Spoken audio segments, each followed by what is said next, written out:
울산에서의 2달, 그리고 자카르타에서의 3년. 이것은 단순한 시간의 차이가 아니라 치욕과 추앙 사이의 거대한 간격을 의미합니다. 신태용 감독은 중국의 거액 자본을 뒤로한 채 인도네시아에서의 이례적인 장기 계약을 선택했습니다. 왜 이 야심찬 승부사가 화려한 유혹 대신 익숙한 땅으로의 회귀를 결정했을까요? 그 해답은 단순한 의리가 아닌 환경 리스크 관리라는 냉철한 시스템적 계산법 속에 존재합니다. 인도네시아의 명문 구단 페르시자 자카르타가 신태용 감독에게 내민 3년이라는 계약 기간은 동남아시아 축구 시장의 관례를 완전히 파괴하는 파격적인 수치입니다. 국내 최대 포털인 네이버를 비롯한 미디어들이 이 소식에 술렁이는 이유는 명확합니다. 2018년 러시아 월드컵에서 독일을 무너뜨렸던 세계적인 명장이 왜 아시아의 변방으로 불리는 곳으로 다시 자진해서 걸어 들어가는지에 대한 대중의 근본적인 의구심 때문입니다. 하지만 여기서 우리가 놓치지 말아야 할 지점은 신 감독이 언급한 중국 무대의 낯설음이라는 표현 속에 숨겨진 고도의 시스템적 경계심입니다. 중국 슈퍼리그나 일본 J리그와 같은 환경에서 외국인 감독은 거대 자본의 논리에 따라 성적이 조금만 뒷받침되지 않아도 언제든 대체될 수 있는 이회성 부품에 불과한 경우가 많습니다. 반면 자카르타는 그에게 단순한 전술 지휘를 넘어 클럽의 기반을 다시 설계하고 육성할 수 있는 독점적 운영 체제로서의 권한을 공식적으로 승인했습니다. 이것은 표면적인 연봉의 액수를 넘어 자신의 축구 철학이 외부의 간섭 없이 보호받을 수 있는 안전한 거버넌스를 선택했다는 전략적 판단의 결과인 셈입니다. 한 걸음 더 들어가 보겠습니다. 신태용 감독의 이번 결정 이면에는 과거의 뼈아픈 기록이 투영되어 있습니다. 2025년 울산 현대 사령탑 부임 후 단 2달 만에 경질되었던 사건은 그에게 단순한 경력의 오점이 아니라 시스템에 의한 배신이라는 깊은 심리적 트라우마를 남겼습니다. 당시 한국 축구 시스템은 그에게 시간을 허락하지 않았고 전문가로서의 자존감은 숫자로 치환되어 난도질당했습니다. 여기서 우리는 중국 슈퍼리그가 지난 10년간 보여준 잔혹한 숙청의 역사를 주목해야 합니다. 거대 자본을 앞세운 중국 구단들에게 외국인 감독은 승리를 설계하는 전술가가 아니라 소유주의 자금 흐름이나 정치적 변동성에 따라 언제든 처분 가능한 재물에 가깝습니다. 성적이 조금만 흔들려도 모든 책임을 감독에게 전가하며 계약서를 휴지 조각으로 만드는 그들의 낯선 환경은 안정적인 시스템 구축을 원하는 신감독에게는 거대한 함정과도 같았을 것입니다. 반면 인도네시아는 그에게 단순한 기회의 땅을 넘어 자신이 직접 설계하고 검증한 거대한 실험실과 같습니다. 그는 성인 대표팀부터 각급 연령별 대표팀을 모두 관통하며 지난 6년이라는 시간을 투자해 인도네시아 축구의 유전자를 재구성했습니다. 이 6년의 세월은 페르시자 자카르타라는 클럽 환경에서도 그가 즉각적으로 영향력을 발휘할 수 있게 만드는 강력한 면역력이자 시스템적 기득권으로 작용합니다. 우리는 여기서 박항서 감독이 베트남에서 구축했던 독보적인 궤적을 떠올리지 않을 수 없습니다. 한국 축구의 주류 질서에서 저평가받거나 밀려났던 이른바 축구 선교사들이 타국에서 갈구하는 것은 단순한 고액 연봉이나 새로운 도전이 아닙니다.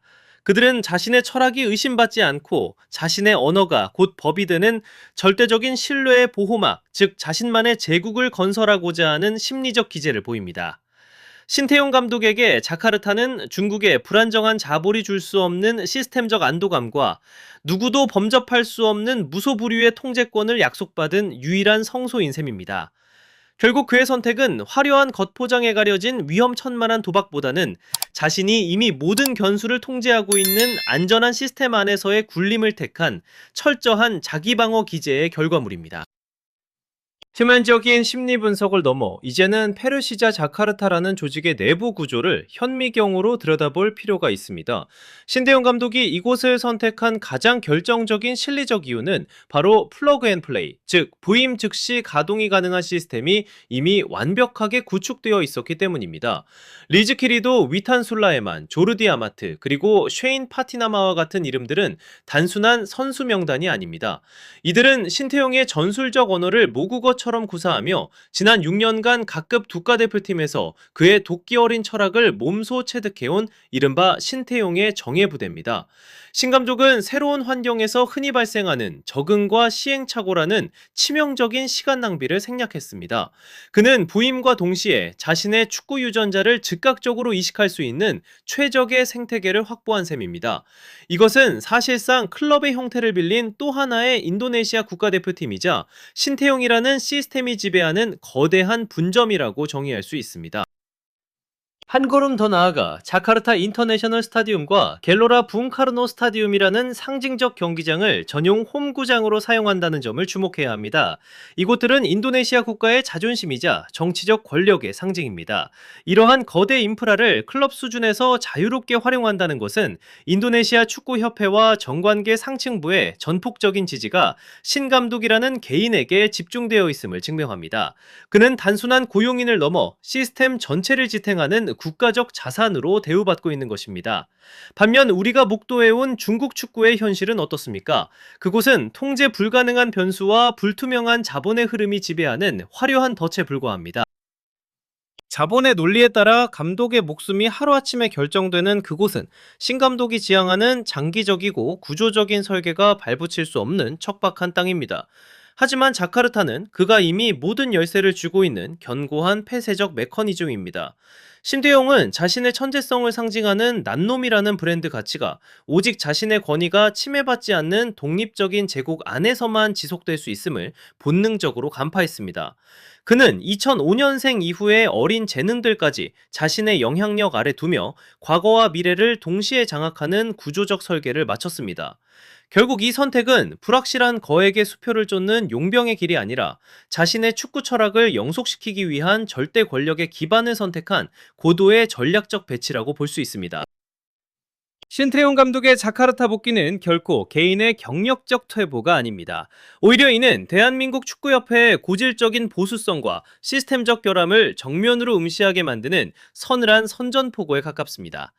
우리가 이른바 형해화라고 부르는 실질은 사라지고 허울 뿐인 행정적 절차와 서류상의 명분에만 매몰되어 있는 동안 대한민국 축구는 가장 창의적이고 전략적인 두뇌를 스스로 밀어내며 경쟁국에 고스란히 헌납하고 말았습니다. 여기서 우리가 직시해야 할 비극은 한 천재적 지도자가 자신의 역량을 마음껏 펼치기 위해 조국이 아닌 타국에서 제국을 건설해야만 하는 이 기형적인 구조적 모순입니다.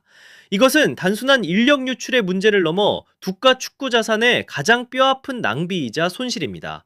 먼 훗날 신태용 감독이 인도네시아에서 다시 한번 찬란한 우승컵을 들어올리는 그 순간 우리 축구협회는 한 시대를 바꿀 수 있었던 자산을 외면한 대가를 역사 앞에 무겁게 지불해야 할 것입니다.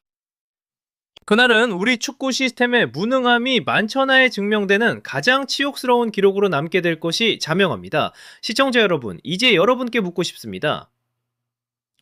여러분이라면 수십억 원의 연봉을 보장받는 중국의 소모품이 되겠습니까? 아니면 자신의 철학이 신성 불가침의 영역으로 존중받는 자카르타의 진정한 제왕이 되겠습니까? 지금 신태용 감독이 동남아시아에서 써내려가는 이 서사가 여러분에게는 한국인으로서의 자부심으로 다가옵니까? 아니면 우리 축구 행정을 향한 끓어오르는 분노의 도화선입니까? 이 시대 축구의 본질과 권력의 흐름을 꿰뚫어 보고 계신 여러분의 깊이 있는 통찰을 기다리겠습니다.